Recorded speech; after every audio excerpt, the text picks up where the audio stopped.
마태복음 21장 33절로 46절 봉독합니다.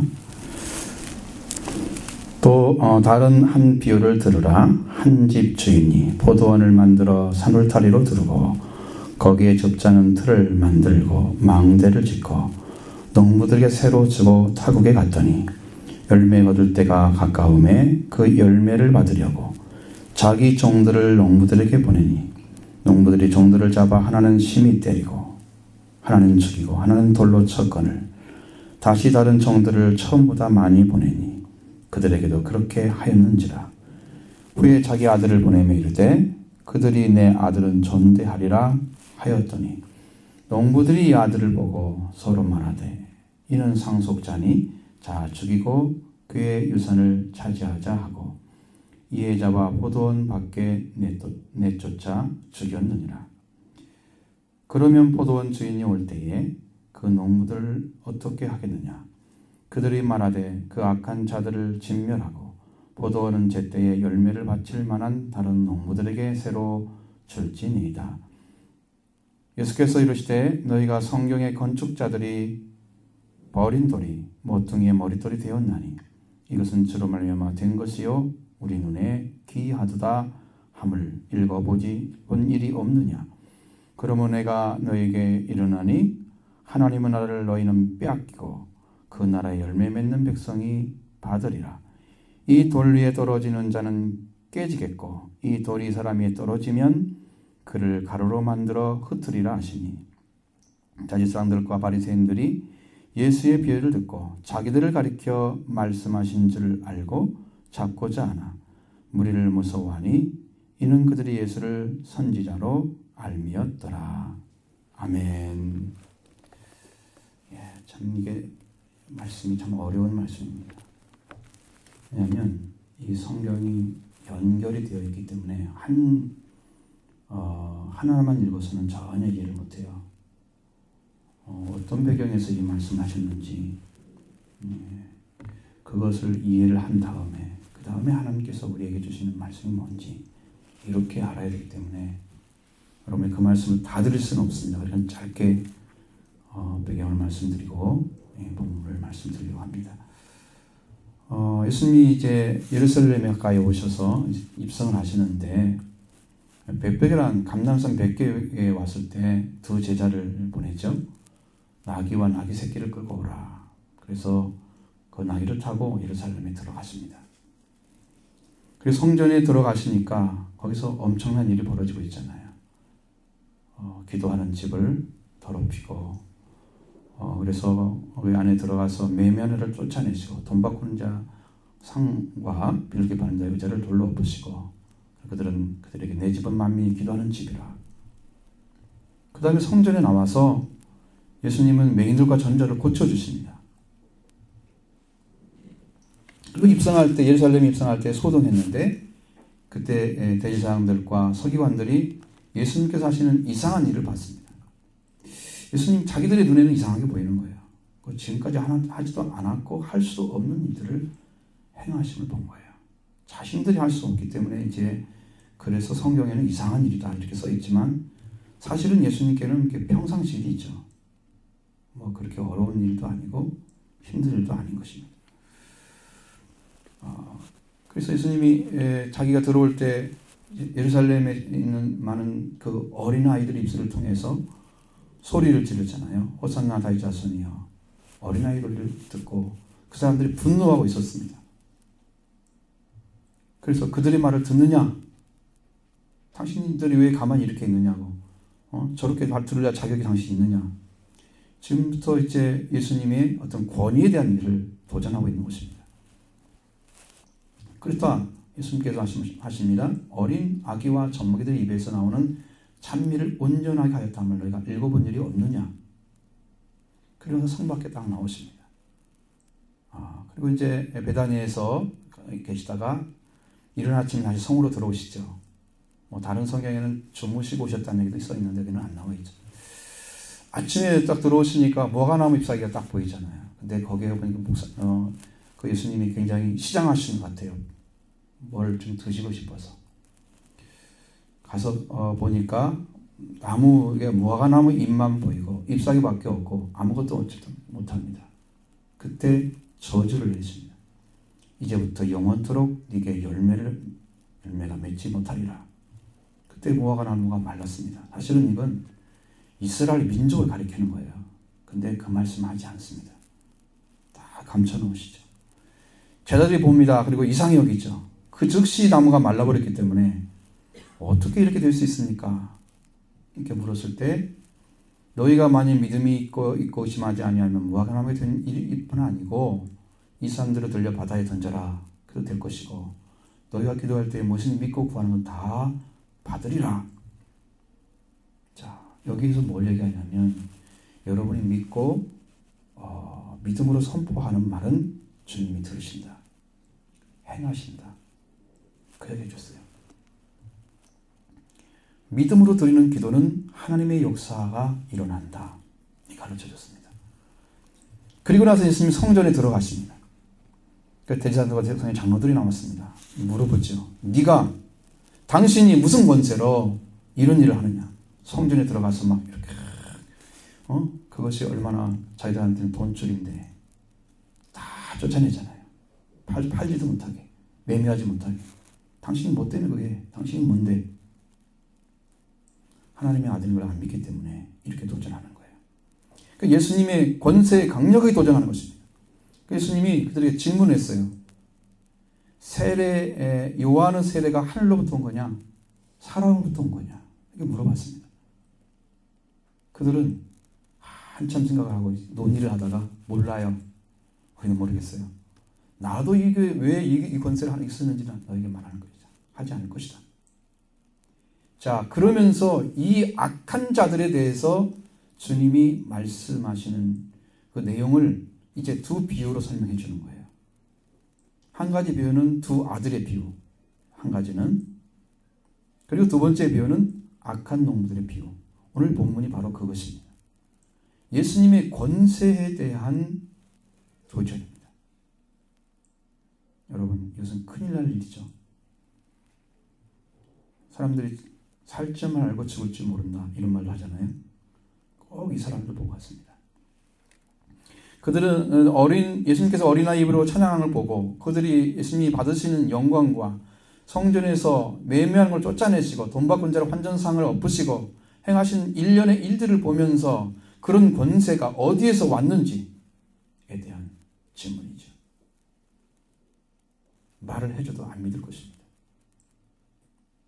요한이 하나님의 말씀을 가지고 와서 증거해도 믿지 않았는데 그가 더 높은 이신을 계신다고 하는 것들을 믿겠습니까? 안 믿죠. 예, 요한은 사가랴의 아들이잖아요. 제사장의 아들입니다.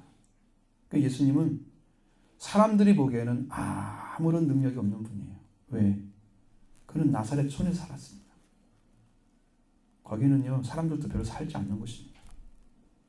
그리고 굉장히 촌이라서 천대받는 자들이 살고 있는 곳이에요. 연구를 해보면 그게 다 나와요. 아주 시골스러운 곳입니다. 그러니까 거기에서는 어떤 사람도 훌륭한 사람이 나올 수 없다는 것을 이스라엘 사람들이 인정하고 있는 그런 동네예요. 근데 나사렛 예수를 믿어주겠습니까? 제사장의 아들도 말을 안 들어주는데 말을 할 수가 없는 거예요. 그분이 하나님의 아들이라는 걸 몰랐습니다.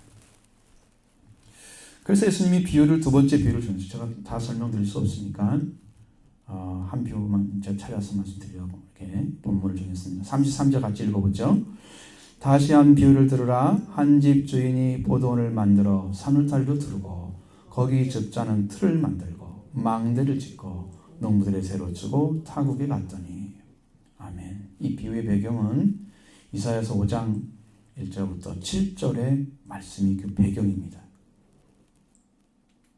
자, 이 비유를 잘 들으셔야 그 다음에 예수님이 우리에게 하고자 하는 말씀이 뭔가를 알 수 있습니다.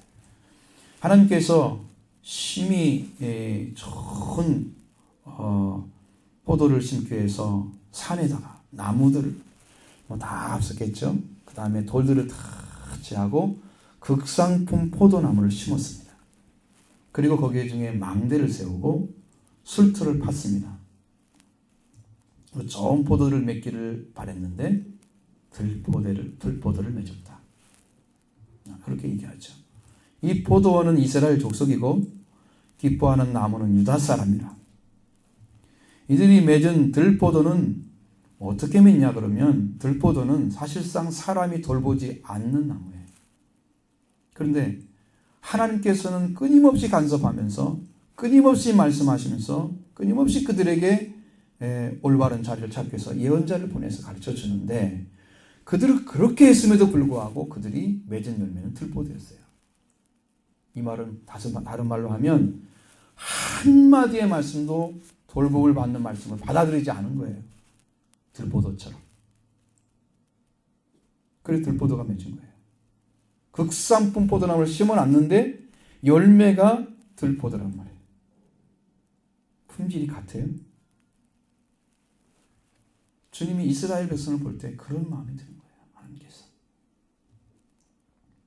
이들이 맺은 들포도는 돌보지 아니한 들에서 맺는 열매와 같은 열매를 하나님께서 계명도 주시고 하나님께서 나가는 제사제도 다 주시고 제사장을 통해서 율법을 가르침받게 하여 주셨고 그리고 그들에게는 극상품의 최고의 품질을 가질 수 있는 하나님의 자녀의 백성의 바늘에 들어갈 수 있는 그러한 말씀과 능력을 펴주셨어요.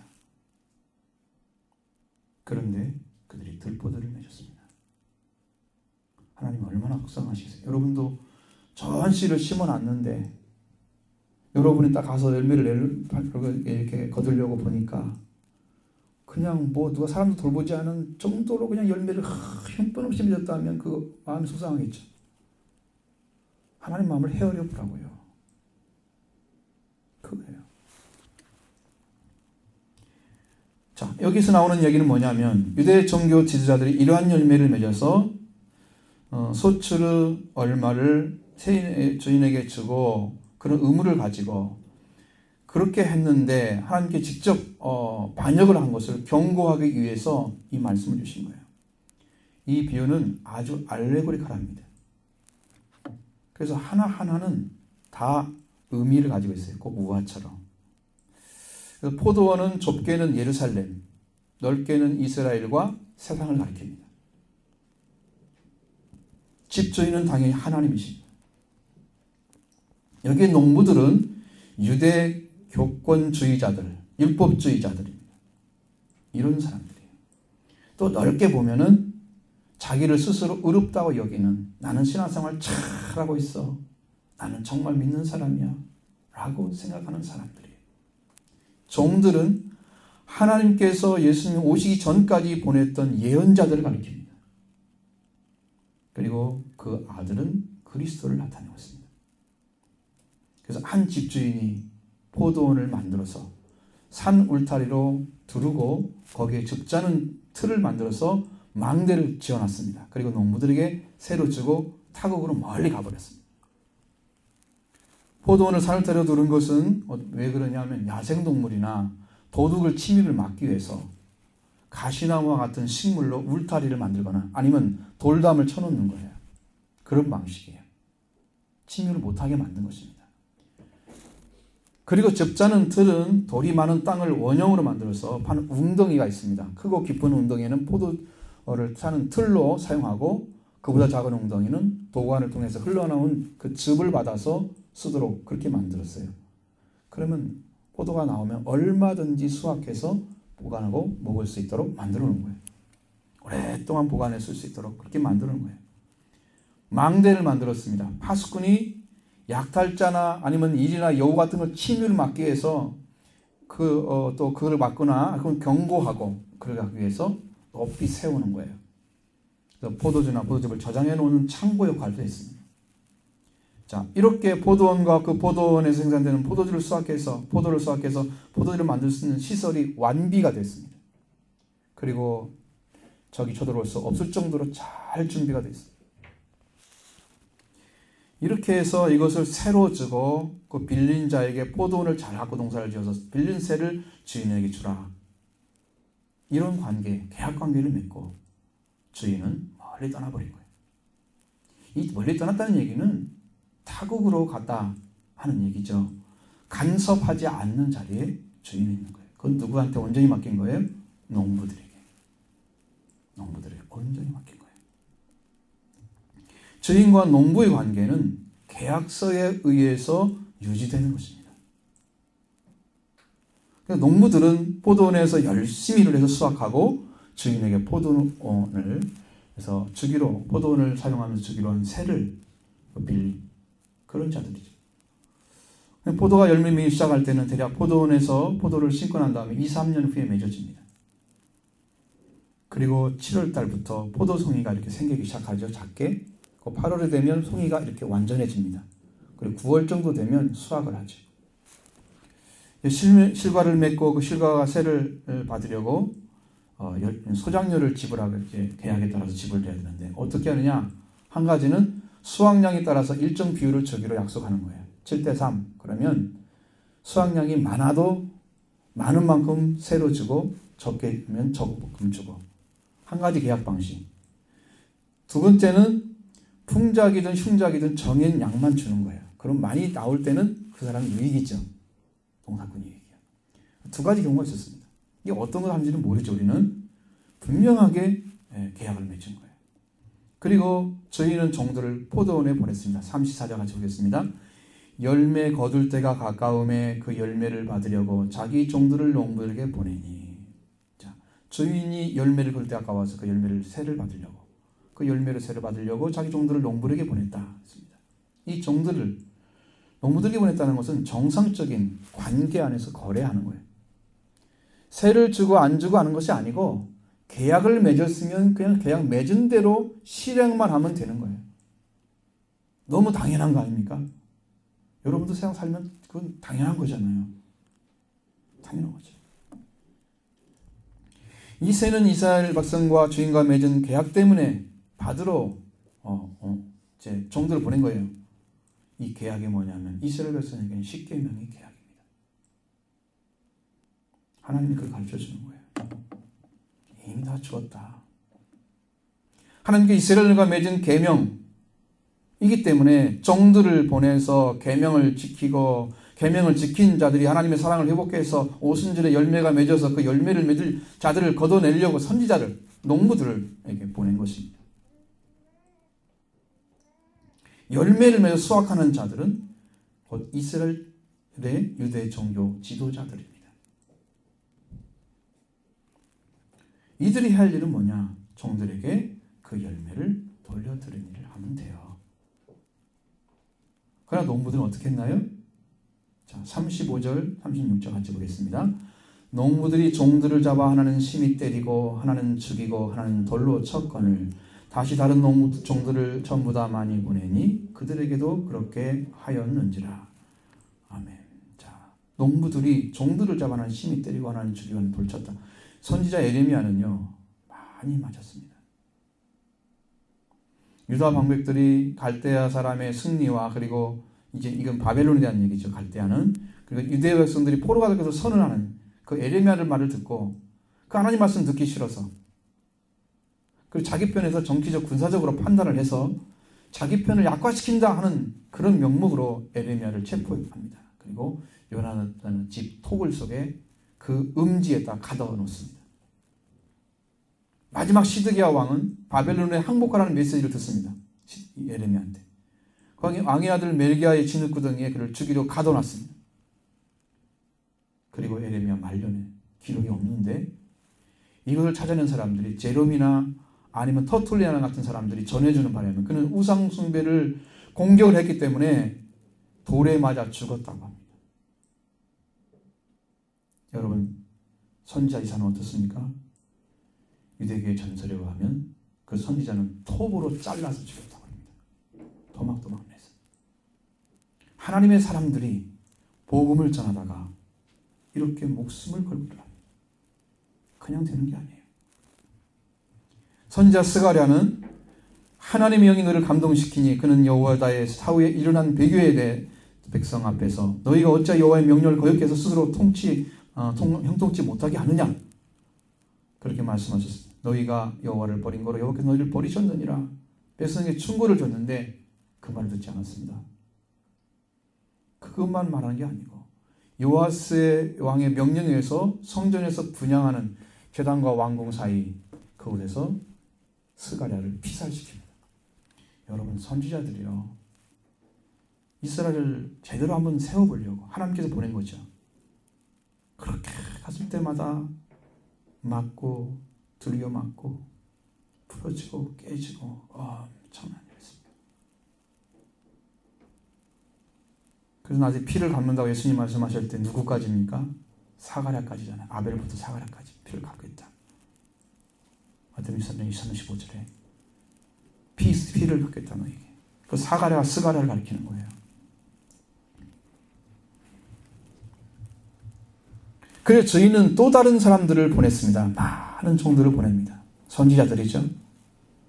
근데 계약한 관계는 십계명을 통해서 그들이 말씀을 이루어야 되는데, 여기서 회복이 이루어져야 되는데 이거 하지 않고 말씀 안 지킵니다.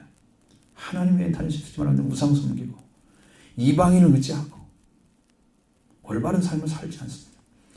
이 계속해서 계약을 파기하는 그런 일들을 감행하고 유대 종교 지도자들, 이들이 바로 이제 이 농부들을 가리키는데, 이 역사는 이스라엘 백성이 광야의 시내산에서 십계명을 받고 피로 세운 계약,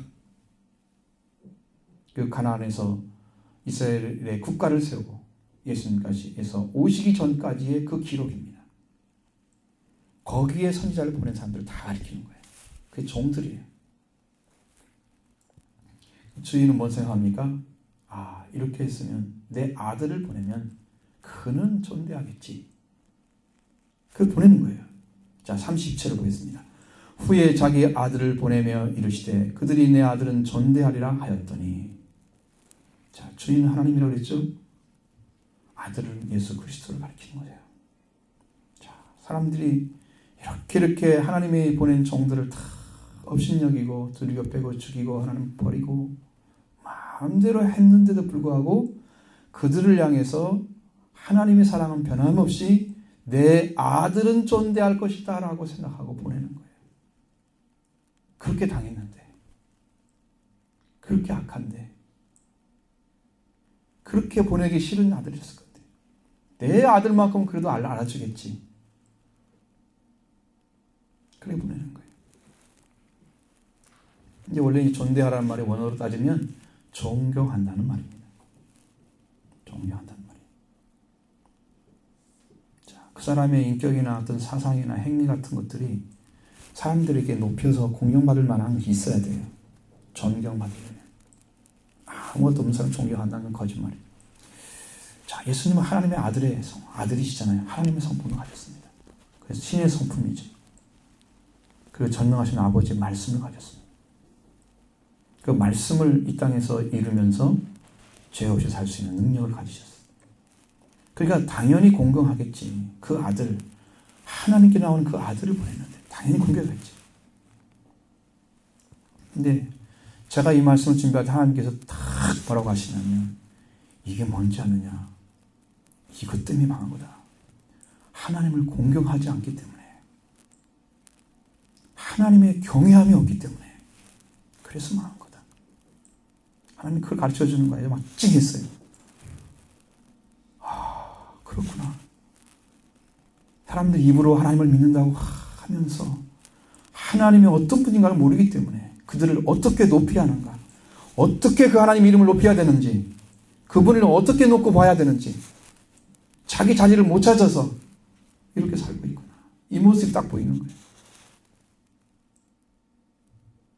하나님의 높으심, 그리고 하나님께 받은 사명을 감당하는, 주인의 명령을 끝없이 순종하고 그 명령에 따르는, 그 명령을 주신 그분에 대해서 경외함을 찾은 자들이 그렇게 할 수 있다. 그분의 말씀을 따르는 사람은 하나님이 누구인지를 아는 사람들이다라고 하셨습니다. 그래야 따를 수 있다고 하셨습니다. 근데 주인의 말도 듣지 않는 그들에게 그의 아들을 또 존경할 거라고 아버지는 보내고 있는 거예요. 이게 뭐예요? 하나님의 사랑입니다. 살리려고 하는 사랑, 구원하려고 하는 사랑. 여러분, 주인의 말도 듣지 않고 계약도 다 어긴 자들이 아들이 온다고 보내겠어요? 주인을 우습게 하는데 아들을 존경하겠어요? 그럴 리가 없는 것을 알고도 주인을 보내는 거예요. 상식이잖아요.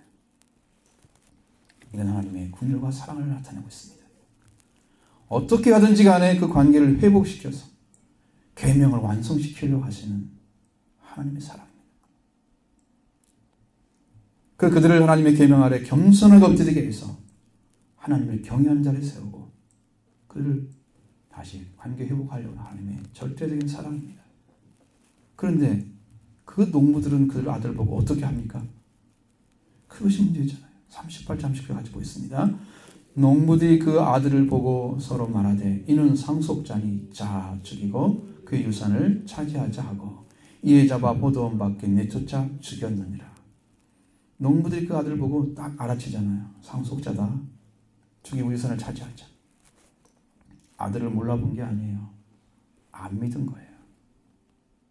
알았습니다. 유대 종교 지도자들이 알았습니다. 그렇게 말 듣고 알았는데 안 믿어주는 거예요. 아버지께 세를 주고 농사하기로 계약한 자들, 아들을 몰라본 게 아니었습니다. 사람들은 이 포도원을 거저 자기 유산가처럼 차지하려고 하는 흉계를 꾸며대는 거예요. 유대교를 자기가 만들어 가져가려고 그래요. 하나님이 주신 말씀과 함께 세워진 것인데, 그래서 마치 하나님은 주권을 상실하고 포도원을 완전히 자신이 차지할 수 있는 것처럼 하나님의 주권을 뺏어버리는 거죠. 그렇게 생각하는 거예요. 여러분, 이스라엘 나라는 아브라함부터 시작해서 야곱을 통해서 이스라엘 이름이 붙여지고 그리고 이름의 국가가 이스라엘이 됐잖아요. 하나님이 끝없는 사랑과 관심과 긍휼을 쏟아붓고 그들에게 계신 계명을 주시고 거룩한 나라, 제사장 나라, 하나님의 소유된 백성이 되기를 위해서 하나님은 일하셨습니다. 끊임없이 하나님의 말씀으로 경계하시고 지적하셔 때로는 소망을 주고 위로를 주셨습니다. 변화없는 하나님의 사랑, 그 때문에 아들까지 주셨는데 그럼에도 불구하고 그들은 하나님이 세우신 나라를 자신이 경영하는 나라가 되게 하려고 했습니다. 그래서 가만둘 수가 없어요. 하나님이 세웠는데 자기들이 자기 걸 만들려고 그래요. 여러분, 소유권 뺏어가는 것을 가만두겠습니까? 내 건데 네가 가져가. 그럼 여러분 소송하겠죠. 여러분 가만히 뺏길 거예요? 앉아서?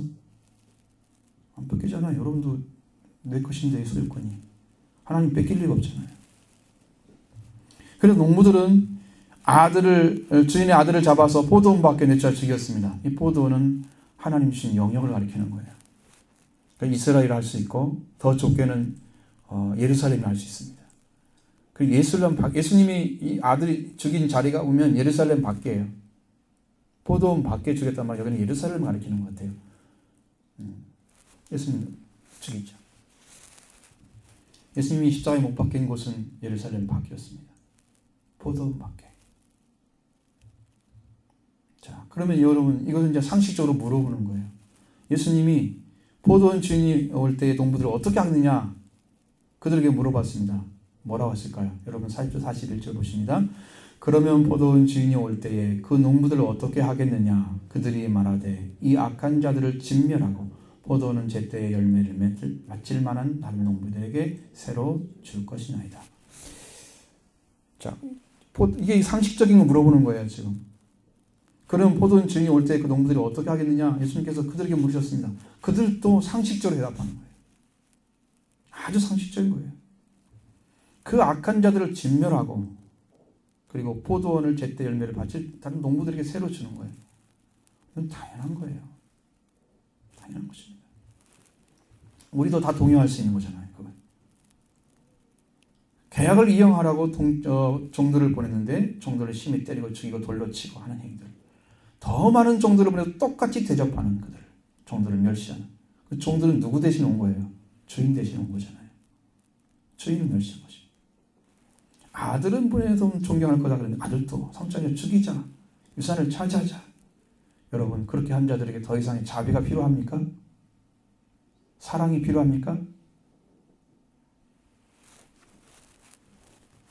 그러니까 알죠. 애들도.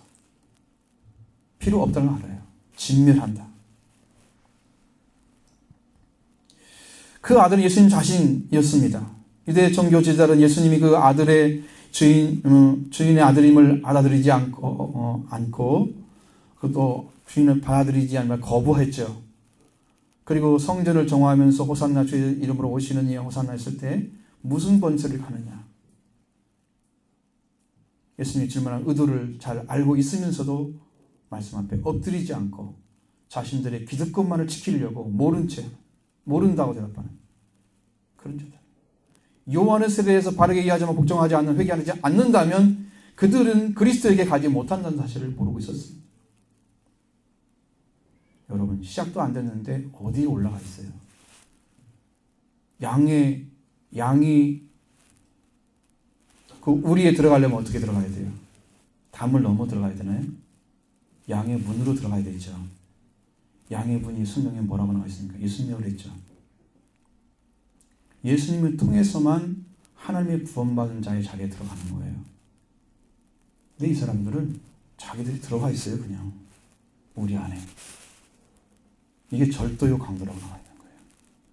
이런 생명을 천하게 여기고 생명을 지키기 하는 게 아니라 양의 탈을 쓴 일이 똑같은 역할을 하고 그래서 양을 없인 여기는 그들을 하나님이 가만둘 리가 없는 것입니다.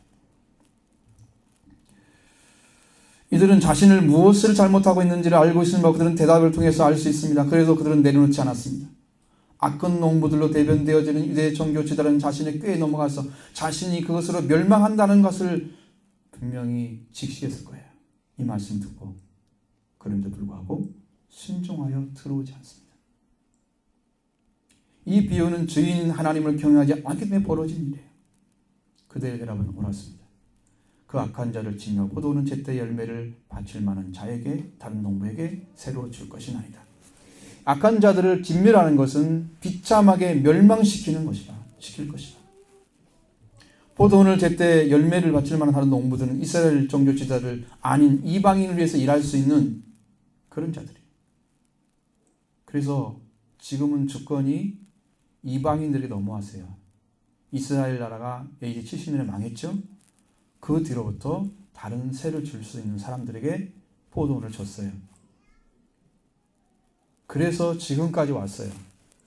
조금 있으면 이제 하나님께서 그 포도원을 회복시킬 것입니다. 이제 그래서 이방인과 유대인이 다 같이 구원받는 때가 올 것입니다. 그때가 예수님의 재림하는 때예요. 여러분, 그때까지 준비 안 하면 우리는 믿는 게 없것입니다. 분명히 그들은 자신들이 잘못한 것을 예수님의 비유를 통해서 알았을 것입니다. 그리고 그들 대답은 당연히 옳았습니다. 공의의 하나님의 법이 임하면 그들을 멸망당하는 건 당연한 결과입니다. 예수님이 이들을 질문하는 것에 대해서 얼마나 비참하게 멸망을 당하는지 에서 그리고 그들이 무엇을 잘못해서 이 일이 벌어지는지에 대해서 밝게 말씀하고 있는 말씀이 42절로 43절입니다. 같이 보십니다. 예수께서 이르시되 너희가 성경의 건축자들의 버린 돌이 모퉁이의 머릿돌이 되었나니 이것은 주로 말미암아 된 것이요 우리 눈에 기이하다 함을 읽어본 일이 없느냐. 그러므로 내가 너희에게 이르노니 하나님의 나라를 너희는 빼앗기고 그 열매의 백성이 받으리라. 예수님께서 하시고자 하는 말씀을 주셨습니다. 지금 이 말씀이 아주 중요해요. 너희가 성경의 건축자들이 버린 돌이 모퉁이 돌이 되었다. 이 주로 말미암아 됐다 그랬습니다. 그건 아도나이 하나님입니다. 우리 눈에 기이하다 함을 읽어보지 않느냐. 건축자들은 누굽니까? 세상을 건축하는 자들이에요. 세상을 세워가는 자들이에요. 그건 나라의 대권을 가진 존재들이에요. 큰 권세를 가진 존재들. 그 사람들이 이 나라를 세우는데 하나님이 통치하는 나라를 세워야 돼요. 그래야 올바로 세운 거예요.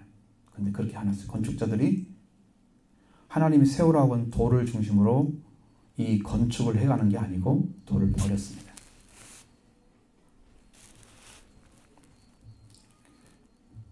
그들은 먼저 기초돌을 잘 놓고 그 돌을 시작으로 해서 건축해야 되는데 이 건축자들이 이 기초돌을 버렸다 그랬습니다. 그래서 그 돌이 어떻게 됐어요? 모퉁이의 머릿돌이 됐습니다. 그래서 지난주에 말씀드린 것이 연결되어 있어요. 하나님께서 그걸 자꾸 연결해 주시는 거예요. 우리 교회는 참 희한합니다. 계속 그렇게 해주십니다. 하나님께서 사람들이 버릴지라도 그 돌을 다시 세워서 마지막에는 통치자로 세우시는 그 역사를 이루신다는 뜻입니다. 모퉁이의 머리돌이란 말이에요. 이 기초돌이 지난주에 말씀드린 것처럼 산돌입니다. 산돌, 부활하신 예수를 가리키죠. 자, 이 세상의 기초돌을 중심으로 해서 건축을 하지 않았기 때문에 예수 그리스도께서 모퉁이의 머릿돌이 됐다고 했어요. 머릿돌은 탑스톤입니다. 이 돌은 건축의 마지막을 장식하기 위해서 사용하는 돌이에요. 이거 머릿돌이니까 맨 위에 있는 거예요. 건축이 끝난 다음에 건축자들이 최후로 쓰는 돌. 원래는 이 돌이 무슨 돌이라고요? 기초돌이라고요. 그 세상을 건축하는 사람들이 버렸다고요. 기초돌로 뭐라고 써있습니까? 시험한 돌, 견고한 돌이라고 그랬어요. 예수 그리스도를 가리키는 거예요. 이 세상은 예수 그리스도를 중심해서 모든 나라가 세워져야 돼요. 하나님은 그게 계획이에요. 그래서 나라가 임하여 오시며 이렇게 기도를 하고 말씀하셨어요. 그 예수님 한 분을 통해서 세워지는 거예요. 온 나라가 하나님의 통치하는 나라가 되는 거예요. 이 돌을 제대로 사용할 수 있는 사람들이 누구냐면 유대 종교 지도자들이에요. 그들에게 말씀 주시고 계약 주시고 전부 주셨습니다. 그리고 그 나라에서 진짜 산돌이신 예수님이 태어나셨습니다. 그러면 예수님을 중심으로 해서 이스라엘을 건축하고 그 세계 모든 나라가 예수님을 중심으로 나라를 건축하도록 이렇게 해서 세계 전파해서 여기에 하나님 나라가 임하여 오게 해야 되는 거예요. 이걸 하지 않는 것을 주님은 알아셨습니다. 하나님은. 그래서 이 돌을 사람들이 버렸는데 이 돌을 갖다가 모퉁이의 머릿돌로 최후에는 그 돌로 완성되는 세계를 만들겠다는 것이요. 최후에는 예수 그리스도가 중심된 세계를 만들겠다 하는 거예요. 자, 시편 118편 22절에 시인은 이렇게 합니다. 건축자의 버린 돌이 집 모퉁이의 머릿돌이 되었나니 이렇게 노래하고 있습니다. 이 인간의 멸시 천대를 받았죠. 예수님이. 사람들이 버림받았습니다. 그리고 반대로 건축되는 나라는 가장 눈에 띄는 모퉁이의 머릿돌이 되는 거예요. 온 인류의 역사의 완성은 그리스도가 되신 거예요. 그리스도의 나라가 이 땅에 임하여 올 것입니다. 그때가 언제냐? 예수님이 재림하는 때예요. 옵니다. 그때가. 이 돌을 중심으로 완성되는 나라가 되면 그 나라는 주의 나라, 메시아 왕국, 그리스도의 나라, 그게 바로 천년왕국을 가리키는 거예요. 이 땅이 주님 하나님께 바쳐질 그 나라가 되어져야 돼요. 그게 고린도전서 15장에 나와 있어요. 이 나라를 하나님께 바칠 때라. 그 바치는 나라가 바로 천년왕국이에요. 여러분, 여기 진리는요 엄청난 것입니다. 이걸 다 말씀드릴 수가 없어요.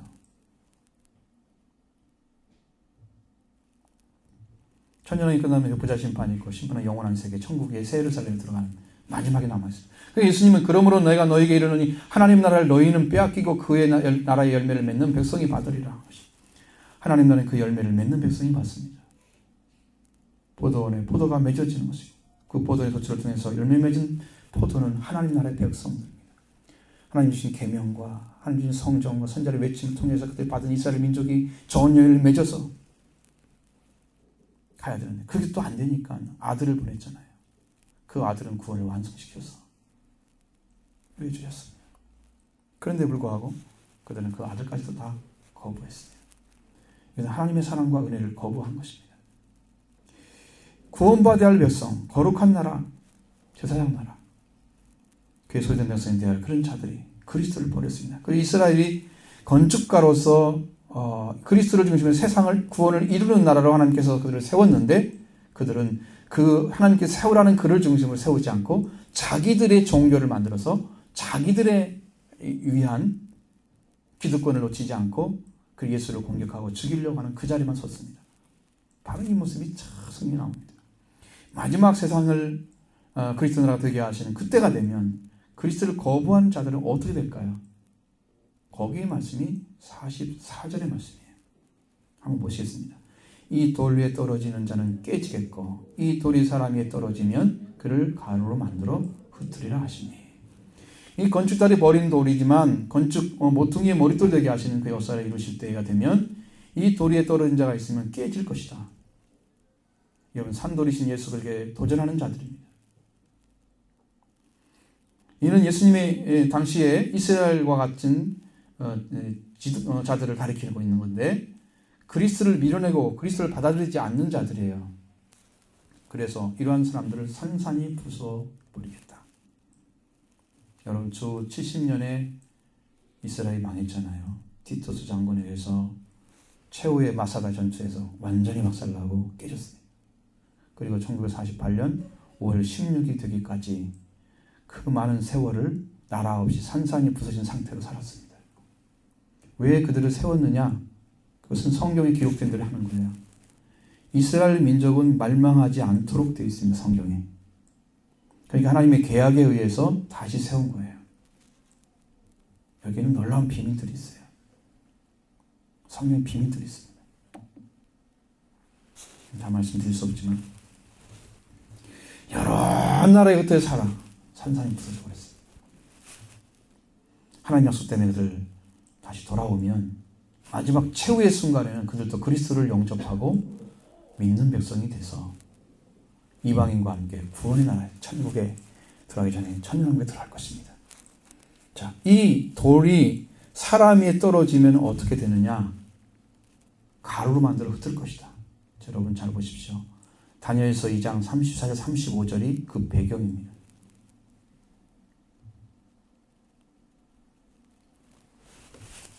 근데 여기의 내용도 상당히 방대해요. 다 말씀드릴 수가 없기 때문에 여러분이 그냥 조각조각 얘기가 되는 건 여러분 잘 이해를 하셔야 돼요. 나중에 가서 읽어보셔야 됩니다. 이 말씀을 찾아서. 그래야 이해할 수 있습니다. 다니엘서 2장 35절, 34, 35절에 보면 또 왕이 보신 저 손대지 아니한 돌이 나와서 신상의 철과 흙에 발을 쳐서 부쉈더며 그때의 철과 진흙과 녹과 은과 금이 다 부서져 여름 타작마당의 겨같이 되어 바람에 불려간 곳이 없었고 우상을 친 돌은 태산을 이루어 온 세계에 가득하였나이다. 여기 나오는 이 느부갓네살 왕에게 준 여기에 환상처럼 그냥 해석할 수가 없는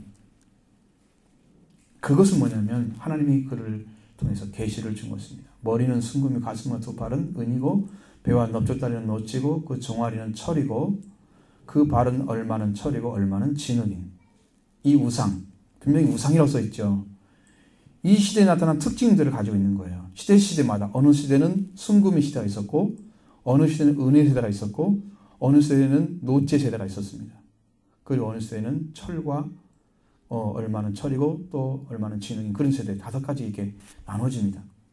이런 시대가 우상이었어요. 근데 왜 우상이라고 얘기했느냐면 이런 황금 시대 그리고 점점 몰락하는 인간의 문화를 통해서 하나님 뭘 보시냐? 전 세계에 하나님 없이 세워진 세계이기 때문에 이것이 우상인 거예요. 아무리 찬란하게 문화를 만들었어도 하나님이 없이 세워졌기 때문에 우상이에요. 그걸 쳐보시는데 그 쳐보시는 존재가 누구냐? 오늘 우리에게 여기 말씀하신 내용은 우리 개역 개정 성경에는 손대지 아니한 돌 그게 나와있죠? 그러나 옛날 성경에 거기는 뜨인 돌 이렇게 나와있습니다. 그 뜨인 돌 손대지 아니하는 돌이 그러니까 사람이 보낸 게 아니라는 거예요. 하나님이 보낸 거죠. 그 돌이 흙과 진흙을 쳐버리니까 그 우상이 섰던 그 발이거든요. 발. 거기를 쳐버리니까 우상이 다 깨져서 녹과 은과 금과 다 모든 나라의 역사가 다 사라져버리는 그때가 온다는 거예요. 그럼 그 또인들이 누구냐? 그 예수 그리스도입니다. 마지막. 그래서 예수 그리스도의 나라가 이 땅에 올 것이다. 탑스톤이 되는 것입니다. 최후의 승리자가 되는 거예요. 그리스도 나라가 세워지는 거예요. 이 땅에. 마지막 외침입니다. 그것을 부러뜨렸을 때 신상에 철과 진흙의 발을 쳐서 부러뜨릴 때 철과 흙과 녹과 은과 금이 다 부서져 여름마당에 겨같이 바람에 불려온 것이 없었고 우상을 친 돌은 태산을 이루었다고 그랬습니다. 그 우상을 친 돌, 그 돌이 바로 예수 그리스도입니다. 그러니까 마지막에는 예수 그리스도의 나라가 되는 거예요. 예수 그리스도. 태산을 이루었다. 엄청나게 나중에 그리스도인들이 최후에는 승리자가 되는 거예요. 그리스도 한 명에 의해서 이 땅에 이루어질 것입니다. 그래서 지금 철과 흙의 시대, 흙이 섞여 있는 세계입니다. 지금 시대가 철과 흙이 섞여 있는 시대. 이 시대를 치면 과거의 것도 다 깨어져 산산 부서집니다. 그 우상을 깨뜨린 돌로 가득하게 될 것이다. 그건 그리스도 나라 될 것이다. 이렇게 약속해 주는 것입니다. 이 돌의 심판대가 이르면 그리스도 나시는 나라, 주의 나라, 메시아 왕국, 그리스도 나라가 될 것인데 이때는 천년왕국 들어갑니다. 그건 요한계시록 공부를 해야죠. 이제 여러분들도 7인 7나팔 7대접 이거 공부를 해야 돼요. 근데 지금 아직도 7인 중에서 7인 중에서 하나도 떼지 않았습니다. 그럼 언제 떼지냐면 주님이 가까이 오셔서 정말 마지막 시대가 됐을 때 7년 대환란에 이르져요. 그러니까 7년이라는 세월밖에 안 남아요. 그때 딱 되면. 그 시간 동안에 이루어질 내용들이 대부분이 요한계시록에 기록되어 있습니다. 마태복음 24장과 누가복음 22장 기록됐습니다. 거기 아주 짧게 다니엘서 많이 기록된 거. 이건 예언의 말씀들이에요. 이 돌 위에 떨어지는 자들은 당시는 뭐냐면 당시의 유대인들입니다. 예수님께 와서 막 도전하는 자들이에요. 그게 돌 위에 떨어지는 자들이에요. 어떻게 됐어요? 망했습니다. 아무리 하나님 선택했어도 AD 70년부터 1948년 월신이 그 나라가 세우기 전까지는 나라가 없었습니다. 철저하게 불쌍한 국적도 없는 그런 민족을 살아가는 게 얼마나 불쌍해요. 얼마나 많이 박해를 받겠어요. 나라도 없는 것들이. 여러분 집 없으면 얼마나 서러워요? 아니 집도 없는 것이. 여러분 상처받잖아. 이스라엘 민족이 그랬다니까. 형편없는 나라. 그래서 가루로 만들어 틀어버렸습니다. 얼마나 불쌍한지. 자, 근데 여기 모습이 또 나오죠. 예수님은 제사장 서기관들과 바리새인들 이런 사람들 비유를 했는데 그들의 반응은 어떻습니까? 45절 46절 보겠습니다. 대제사장들과 바리새인들이 예수의 비유를 듣고 자기들을 가리켜 말씀하신 줄 알고 잡고자 하나 무리를 무서워하니 이는 그들이 예수를 선지자로 알미었더라. 이 대제사장들과 바리새인들이 예수의 비유를 듣더니 끝에 가서는 자기들 하는 얘기를 이제 알아듣는 거예요. 잡고자 하는데 무리를 무서워서 못 잡았다. 왜? 무리들은 예수님을 구주로는 몰랐지만 선지자는 알았습니다. 그냥 높은 위치에서 말씀 전하는 하나님 보낸 자인 것은 이해를 했어요. 그리고 그들이 그리스도인을 발견해야 되고 하나님의 아들을 발견해야 반석에 세워지는데 이것이 안 된 거예요. 그들은요. 모릅니다. 백성들은 선지자로 알고 있었지만 대제사장 서기관과 바리새인들 이 사람들은 예수님께서 정말 멸망당할 것을 분명히 밝히시고 하나님 나라 열매를 맺는 그들이 들어간다도 하고 가르쳐줬는데도 불구하고 예수님께 대립하고 있는 그 어리석은 모습. 백성들은 예수님을 선지자로 보고 있는데 그것조차도 놓치지 못하는 자들이었다는 것. 그들에게 살 수 있는 길이 있겠습니까? 건축가들이 버린 돌이 마지막 건축을 한 다음에 맨 마지막에 올려지는 장식으로 건축이 끝나는데 그 돌 예수님이 이 땅에 승려서 계실 때 머릿돌 되셨을 때 예수님이 세상의 주인이신데 그분이 와 계시는데 지금 그를 선지자라는 백성들 그것 때문에 무서워서 예수님을 잡지 못하고 있는 이대 종교 지도자들의 모습이 그대로 나타나고 있어요. 여러분 무엇을 봐야 합당합니까? 회개할 줄 모르는 백성들은 망합니다. 이스라엘 백성들에게 하나님께서 돌아오라고 그 아들 도생자의 생명을 아끼지 아니하시고 보내신 것을 알지 못하는 그들 어떤 율법의 말씀 받고 회개하겠습니까? 이때 나와서 가나안 땅에 들어가도 하나님 인도하셨지만 그 중에 온전히 회개하고 온전한 사랑을 회복한 사람이 하나님에 들어갔는데 가나안 땅에 들어가는 사람은 여호수아 갈렙 두 사람밖에 없었습니다. 장정 60만 중에 2명밖에 없었습니다. 여러분 정말로 말씀으로 하나님 나라 들어간다는 것은 하늘의 별 따기가 더 힘들어요. 여러분 말 하늘의 별을 따라준다잖아요. 사랑하는 사람한테. 그거보다 더 힘들어요. 예수를 믿고 예수님 믿은 다음에 구원받는 것은 정말 힘든 일이에요. 성경에 그렇게 나와 있어요. 그래서 좁은 길로 들어가라, 좁은 문을 통로로 들어가라, 좁은 길로 걸어가라 말씀하시는데 그냥 찾는 자가 적다. 그건 생명의 길이기 때문이다. 찾는 이가 적다. 찾아내는 자를 얘기하는 거예요. 찾고자 해도 찾지 못할 자들이 많을 것이다. 여러분, 그런데 찾지도 않고 있으면 어떻게 받아요? 기도도 않고 있으면 어떻게 받아요?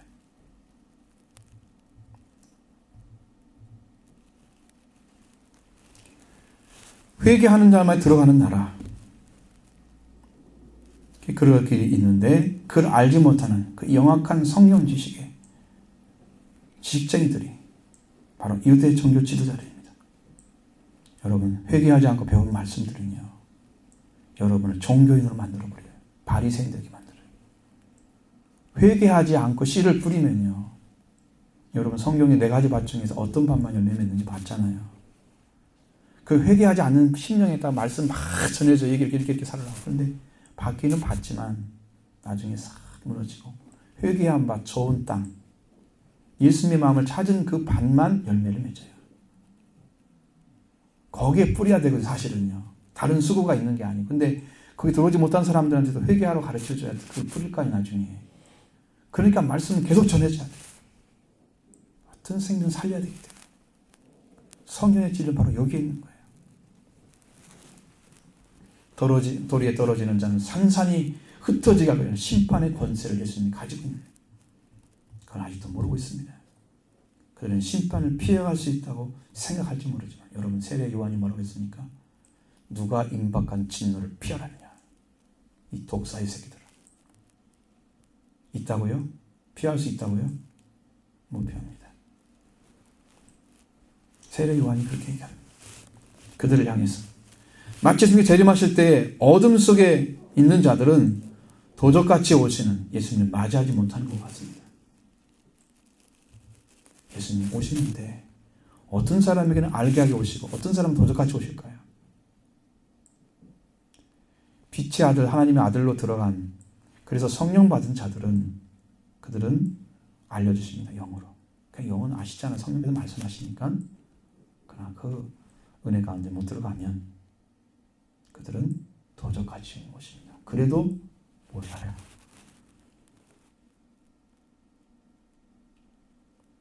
어떻게 모르고 알고서는 내가 결정한 것도 아니고, 우리들이 믿음을 통해서 가야 될 길이잖아요.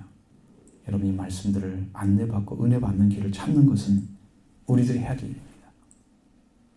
충실하게 말씀을 듣기를 원하고 사모하시길 바랍니다. 그 길을 찾는 것만 여러분이 할 수 있는 거예요. 유일한 방식이에요. 기록된 말씀이 이루어지고 있는 그 현장에 여러분 들어오셔야 하잖아요. 자, 여러분, 이 말씀을 듣고 나서 여러분의 구원을 진정으로 찾고 구원의 모든 성도를 되길 바랍니다. 그리고 주님을 꼭 만나십시오. 주님이 여러분에게 모든 걸 제공해 주실 것입니다. 지금까지 알지 못했던 거, 느끼지 못했던 거, 여러분 마음에 배고픈 거, 목마른 거 다 채워주실 것입니다. 우리 주님이 생명을 가지고 오셨어요. 내가 온 것은 생명을 주고 더 풍성하게 주려고 오셨다. 하늘의 생명수, 생명나무를 가지고 오셨습니다. 일단 저와 여러분이 가야 될 길이죠. 예수님 안에 있습니다. 그 주님 만나기 위해서 끊임없이 기도하시고 말씀 찾으시기 바랍니다.